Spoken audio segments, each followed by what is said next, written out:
comprehensive timeline of end-time events leading to Christ's second coming and beyond into eternity. Part 1. The Last Days and the Seven Seals of History. The last days from Christ's first coming to his second are characterized by the four horsemen of the apocalypse, spiritual entities that influence events throughout history and into the future. They are revealed to the Apostle John 2,000 years ago when Christ opens the first four of seven seals. The first seal, a man riding a white horse, symbolizing Christ. The second seal, a man riding a red horse, symbolizing war and violence. The third seal, a man riding a black horse, symbolizing big business, famine, and economic inequality. The fourth seal, a man riding a pale horse, representing death and hell. Then three further seals that offer a glimpse into the future. The fifth seal, departed martyrs beneath the heavenly altar cry for justice. They are instructed to wait for God's plan to be fulfilled.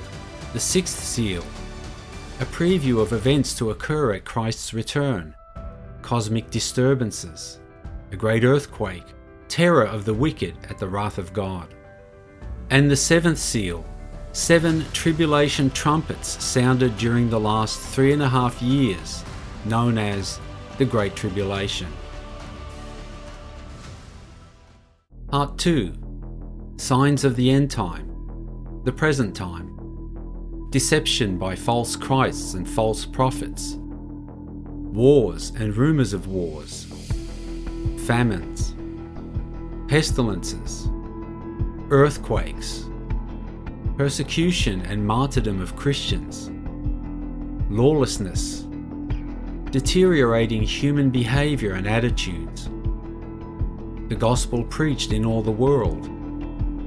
Many people losing faith. Increased travel and knowledge. The wickedness and worldly indulgence of the days of Noah repeated.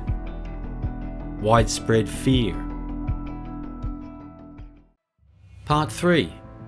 Events immediately preceding the final 7 years. The emergence of the 10 kings, a coalition of 10 major nations or geopolitical regions of the New World Order who give their allegiance to the Antichrist. The rise to prominence of the dictatorial world leader, the Antichrist, also known as the Beast or the Son of Perdition, who opposes God and his people. The appearance of the Antichrist's chief aide, the false prophet. Part 4. The last 7 years. The Antichrist confirms a 7-year holy covenant for world peace and economic prosperity, marking the beginning of the final 7 years.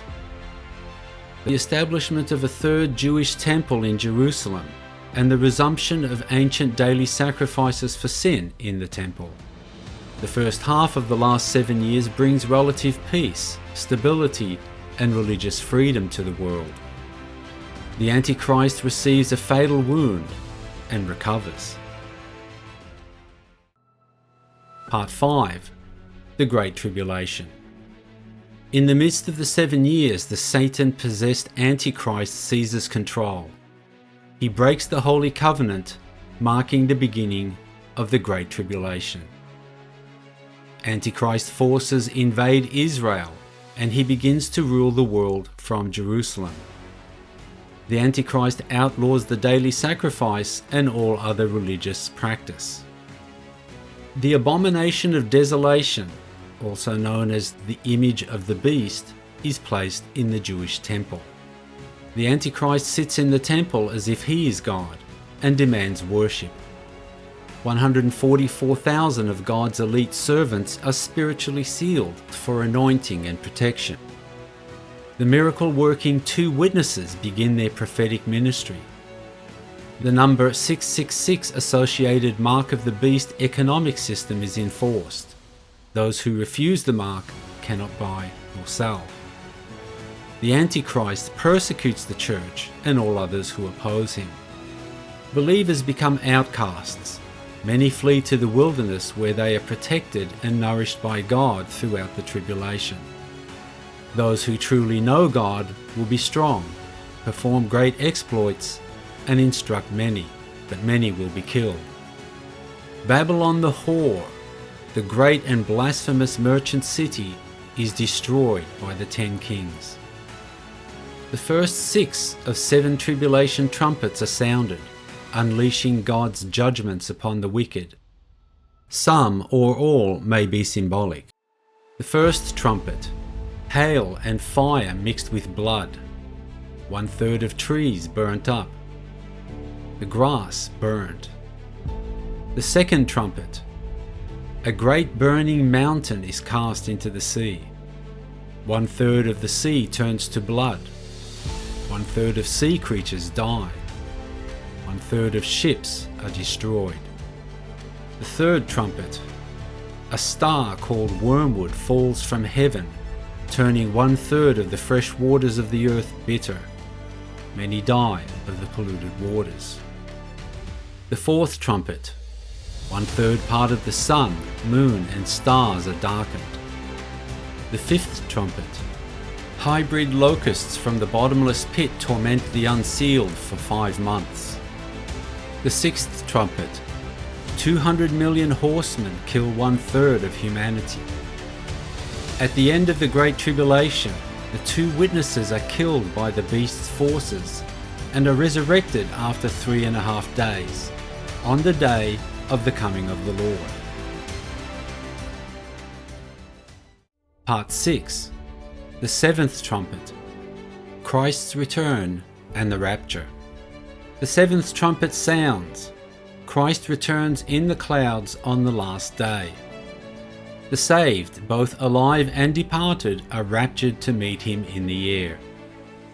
The marriage supper of the Lamb, where Christ is fully united with his bride, the church.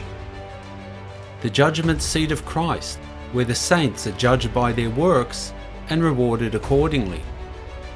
While the saints are in Christ's presence, the 7 bowls of the wrath of God are poured out upon the kingdom of the Antichrist.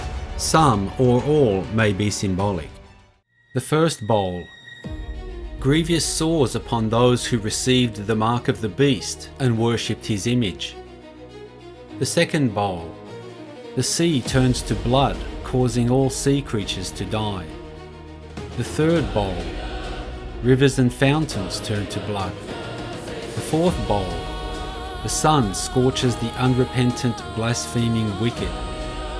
The fifth bowl, the beast's kingdom plunges into great darkness and great pain. The sixth bowl, the Euphrates River dries up as frog-like demonic spirits emerge from the mouths of Satan, the Antichrist and the false prophet, summoning the kings of the earth to Israel for war against God. The seventh bowl, Christ and the saints return to earth to defeat the armies of the beast in the battle of Armageddon.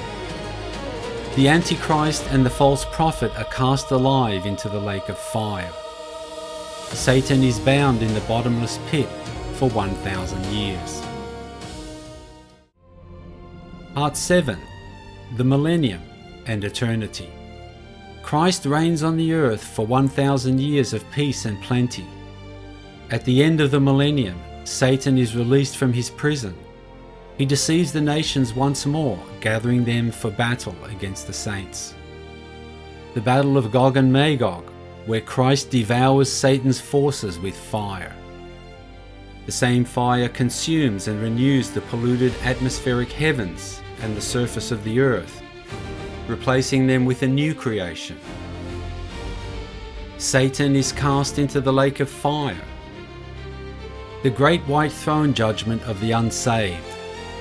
Those whose names are found in the book of life are spared to remain on the new earth. Those not found in the book of life are cast into the lake of fire for an age of further purging.